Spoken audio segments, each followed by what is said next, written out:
नमस्कार विद्यार्थी मित्रांनो, आजच्या या व्हिडिओमध्ये आपण जाणून घेणार आहोत ऑप्शन फॉर्म जो असतो, जो CET सेलला आपण जेव्हा कॅप राऊंड फर्स्ट, सेकंड आणि थर्ड चालू होतो त्या प्रोसेसमध्ये आपण जो ऑप्शन फॉर्म फिल करतो CETच्या पोर्टलला जाऊन, तर तो कसा असतो नेमका आणि ह्याचा आपण एक डेमो घेणार आहोत. आपल्याकडे मागच्या वर्षी एक स्टुडंट होती जी आपल्या काउन्सिलिंग बॅचला एनरोल झालेली होती, तर तिचा हा ऑप्शन फॉर्म आहे. तर यामध्ये तुम्ही पाहू शकता तिचे पर्सेंटाईल इकडे नोट केलेले आहेत 98.41 हे जे CETचे पर्सेंटाईल आणि JEEचे आहेत 82.87. तर यामध्ये आपण जर मेनली पाहिलं ऑप्शन फॉर्ममध्ये नेमकं काय असतं, काय आपण फील करतो किंवा काय आपण प्रोव्हाइड करतो मुलांना जेणेकरून त्यांची जी CETची प्रोसेस आहे ती स्मूथ जाते आणि कसं आपण त्याला डिस्क्राईब करतो की कोणतं कॉलेज तुम्हाला अलॉट होणार आहे, आपण हे कसं सांगतो त्यांना.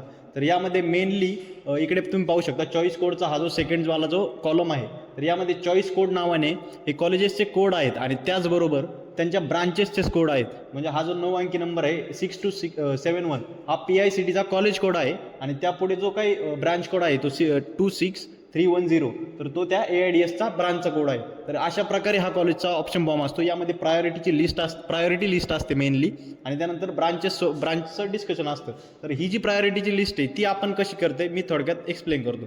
तर यामध्ये काय असतं, 2-3 फॅक्टर आपण कन्सिडर करतो. जर COEP नंतर आपण पाहिलं PICT आहे, त्यानंतर VIT आहे, कमीच आहे, तर हा जो प्रायोरिटीचा लिस्ट आहे ही आपण कोणत्या फॅक्टर्सवर डिफाईन करतो. तर यामध्ये पहिलं तर असतं कॅम्पस प्लेसमेंट. ज्या कॉलेजेसला कॅम्पसच्या प्लेसमेंट जास्त आहेत किंवा आपण असं समजूयात की तिकडे जॉबच्या ऑफर येतात, कंपनीज येतात आणि मुलांसाठी त्या अवेलेबल असतात प्लेसमेंटसाठी, तर मेनली हा फर्स्ट क्रायटेरिया असतो त्या प्रायोरिटी हाय असण्याचा. त्यानंतर सेकंड असा की त्या कॉलेजचं कल्चर कसं आहे, मेनली क्लब्स कसे वर्क करतात तिकडे, कोणते कोणते क्लब्स आहेत जेणेकरून तिकडलं इन्व्हायरमेंट जे आहे ते कॉम्पिटिटिव्ह आहे, त्याचबरोबर जे आपण म्हणतो हेल्दी कॉम्पिटिशन आहे तिकडं आणि त्यामध्ये मुलं नर्चर होतात, यामध्ये त्यांचं कम्युनिकेशन चांगलं होतं, त्यानंतर त्यांचं नेटवर्क चांगलं होतं मुलांसोबत.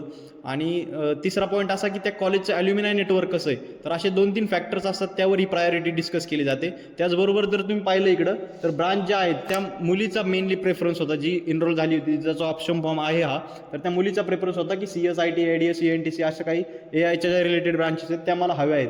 तर आपण काय केलं होतं, पॅरेंट्ससोबत किंवा त्या मुलीसोबत डिस्कस करून त्यानंतर त्यांचे ॲल्युमिनायसोबत सेशन कंडक्ट करून कोणत्या ब्रांचला काय स्कोप आहे, 4 वर्षानंतर काय प्लेसमेंट सिनॅरिओज असेल, हे सर्व डिस्कस केल्यानंतर त्यांचा प्रेफरन्स घेतला होता आणि त्यानंतर आपण असा हा ऑप्शन फॉर्म तिकडे प्रिपेअर करून दिला होता. तर इकडे पाहिलं तर आपण हा हायलाइटेड पार्ट ठेवला आहे. आता सांगायचा असा मुद्दा की हा जो हायलाइटेड पार्ट आहे तो आपण ऑप्शन फॉर्म प्रिपेअर केल्याच्या नंतर दिलेला होता आणि हे जो ग्रीन वॉल हायलाइटेड पार्ट आहे हा तिला अलॉट झालेलं कॉलेज आहे. म्हणजे VITचं CS जे तिला अलॉट झालं होतं 7व्या नंबरचं ऑप्शन पाहू शकता तुम्ही इकडे 98.41ला तिला हे अलॉट झालं होतं. आणि हा जो हायलाइटेड पार्ट आहे तर यामध्ये आपण तिच्यासोबत डिस्कस केलं होतं की वर्स्ट कंडिशनमध्ये तुला हे कॉलेज मिळणार म्हणजे मिळणारच आहे. तर असा हा ऑप्शन फॉर्म आहे, हा एक डेमो आहे. असा सर्व मुलांचा आपण प्रीमियमच्या पॅकेजेसमध्ये किंवा स्टँडर्डच्या पॅकेजेसमध्ये मुलांना हे सर्व आपण काउन्सिलिंगमध्ये हा जो ऑप्शन फॉर्म आहे तो प्रोव्हाइड करतो यामध्ये या काउन्सिलिंगच्या बॅचेसमध्ये. तर हा पार्ट झाला. यानंतर हा रँकचा पार्ट. तर हे जे रँक मी इकडं नोट केलेले आहेत किंवा हे हायलाईट केलेले रँक आहेत, तर हे मॅटर करतात जेव्हा तुमचा CETचा रिझल्ट येतो, जेव्हा तुमच्या रँक्स येतात, तर यावर एक टेंटेटिव्ह आयडिया येते की तुम्हाला कोणत्या कॉलेज अलॉट होऊ शकतं. तर आपण त्याच बेसिसवर हे अलॉटमेंट करतो. हे जे हायलाइटेड पार्ट आहे तो त्याच बेसिसवर असतो. तर असा ऑप्शन फॉर्म आहे. त्यातले जर तुम्ही पाहिलं तर इकडे कॅटेगरी वाईज कट ऑफ लिहिलेले आहेत LOBC. आपण इकडे इन जनरलचे कोणतेही असे ऑप्शन फॉर्मचे कट ऑफ आपण इकडं लिहित नाही किंवा नोट करत नाही. यामध्ये स्पेसिफिकली त्या स्टुडंटची जो काही कॅटेगरी आहे, जो काही क्रायटेरिया त्याला मॅच होतोय त्यामध्येच त्याला ते ऑप्शन फॉर्म आपण प्रिपेअर केलेला असतो आणि हा फुल फिल केलेला असतो. बाकी हा जो बफर आहे तो आपण वर्स्ट कंडिशनमध्ये ठेवलेला असतो. कारण काय होतं, कधी कॉलेजेसच्या सीट्स किंवा वॅकंट राहतात किंवा यामध्ये काय होतं, ज्या कॉलेजेसचे मर्जर झाले तर त्यांचे इनटेक जास्त होतात. तर यामध्ये जे पर्सेंटाईल असतं त्यामध्ये फ्लक्च्युएशन होतं आणि ते फ्लक्च्युएशन झाल्यानंतर पर्सेंटाईलमध्ये चेंजेस येतात. तर त्यासाठी आपण मेनली हे जे जास्तचे ऑप्शन्स आहेत ते इकडे ठेवत असतो. तर असा सर्व पार्ट आहे. ही जी प्रोसेस असते यामध्ये मेनली एनरोल इंजिनिअरची टीम तुम्हाला याच्यासोबतच डॉक्युमेंटेशनचं गायडन्स आणि बरंच काय म्हणजे स्क्रीनिटीचं व्हेरिफिकेशन ऑफलाईन ऑनलाईन कसे, त्यानंतर कॅप राऊंड नंतर स्पॉट राऊंडचा जो पार्ट असतो तो सुद्धा एक्सप्लेन केला जातो.